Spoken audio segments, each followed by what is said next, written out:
आप सभी को हाय हेलो नमस्कार गुड इवनिंग। जैसा कि हम लोगों ने पिछले क्लास में वह चिड़िया जो नामक पाठ का विस्तार पूर्वक अध्ययन किया था, आज हम लोग चांद से थोड़ी सी गप्पे नामक पाठ का विस्तार पूर्वक अध्ययन करेंगे, विचार विमर्श करेंगे, चर्चा करेंगे और जीवन से संबंधित सभी ज्ञान अनुभव की जानकारी प्राप्त करेंगे।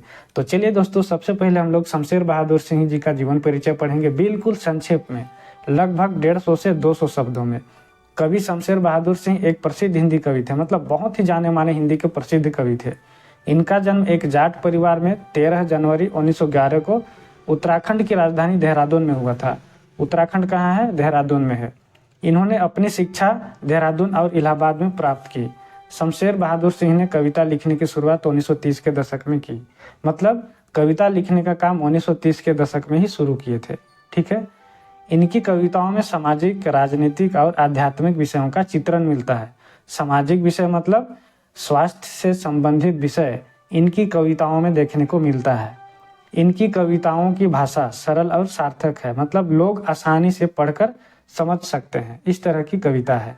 शमशेर बहादुर सिंह ने कई कविता संग्रह लिखे हैं, जैसे कि चांद से थोड़ी सी गप्पे, अग्नि किरण, चांदनी रात आदि, जिनमें से इनकी कविता चांद से थोड़ी सी गप्पे बहुत ही कम समय में प्रसिद्ध हुई।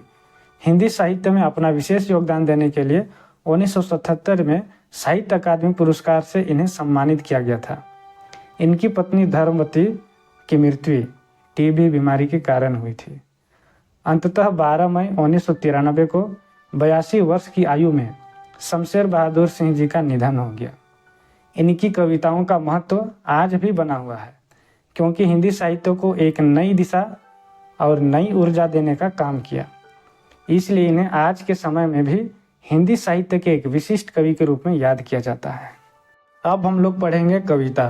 गोल हैं खूब मगर आप तिरछे नजर आते हैं जरा, आप पहने हुए हैं कुल आकाश तारों जड़ा, सिर्फ मुंह खोले हुए हैं अपना गोरा चिट्टा गोल मटोल, अपनी पोशाक को फैलाए हुए चारों सिमत, आप कुछ तिरछे नजर आते हैं जाने कैसे, खूब है गो की, वाह जी वाह, हमको बुद्धू ही नीरा समझा है, हम समझते ही नहीं जैसे कि आपको बीमारी है, आप घटते हैं तो घटते ही चले जाते हैं और बढ़ते हैं तो बस यानी कि बढ़ते ही चले जाते हैं, दम नहीं लेते हैं जब तक बिल्कुल ही गोल ना हो जाए, बिल्कुल गोल, यह मर्ज आपका अच्छा ही नहीं होने में आता है।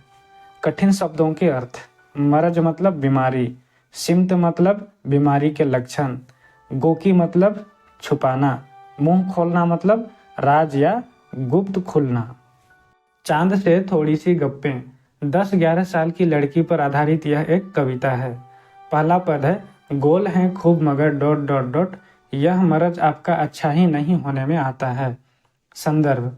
प्रस्तुत कविता हमारी पाठ्य पुस्तक हिंदी के वसंत भाग 1 में कवि शमशेर बहादुर सिंह द्वारा रचित कविता चांद से थोड़ी सी गप्पे नामक शीर्षक कविता से लिया गया है। अब लिखेंगे प्रसंग। इस कविता में लड़की की भावनाएं और चिंताएं व्यक्त की गई है। अब लिखेंगे भावार्थ। एक 10-11 साल की लड़की अपने पिता की तुलना एक गोलाकार चांद से करती है और कहती है कि उसके पिता गोल हैं, लेकिन उनकी पोशाक और व्यवहार बहुत ही शांत है। इसका मतलब थोड़ा अजीब और असामान्य है, जिसको समझना थोड़ा सा मुश्किल हो जाता है। लेकिन लड़की अपने पिता की बीमारी की बात करती है और कहती है कि वाह जी वाह, हमको बुद्धू ही समझा है क्या, ऐसा लगता है हम समझते ही नहीं हैं आपका बीमारी, आप घटते और बढ़ते रहते हैं। अर्थात 10-11 साल की लड़की अपने पिता की बीमारी को लेकर चिंतित रहती है, जो कि अपने पिता की स्थिति अच्छी नहीं है। अब लिखेंगे अंतिम में निष्कर्ष।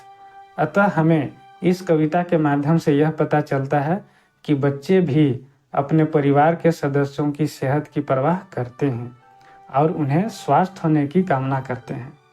इस प्रकार हमें भी अपने साथ साथ परिवार के सदस्यों का भी सेहत का ख्याल रखना चाहिए, क्योंकि इससे हमारे जीवन में स्थिरता और संतुलन बनी रहती है। बिल्कुल सही बात कही गई है ना? यस। ये पूरा कविता हम लोगों का रियल लाइफ यानी कि जीवन की सच्चाई से जुड़ी हुई कविता है। कविता हमें जीवन जीने की शैली सिखाता है। तो चलिए दोस्तों, आप लोग भी पूरे फैमिली के साथ, पूरे परिवार के साथ हमेशा स्वस्थ रहें, खुश रहें। आज का क्लास यहीं पर समाप्त होता है। फिर मिलेंगे कल ठीक शाम 5 बजे नए टॉपिक के साथ। उस टॉपिक का नाम है साथी हाथ बढ़ाना। तब तक हमसे जुड़े रहने के लिए प्रेम पूर्वक बहुत बहुत धन्यवाद। Thank you so much. Okay, bye bye. स्वस्थ रहें, खुश रहें।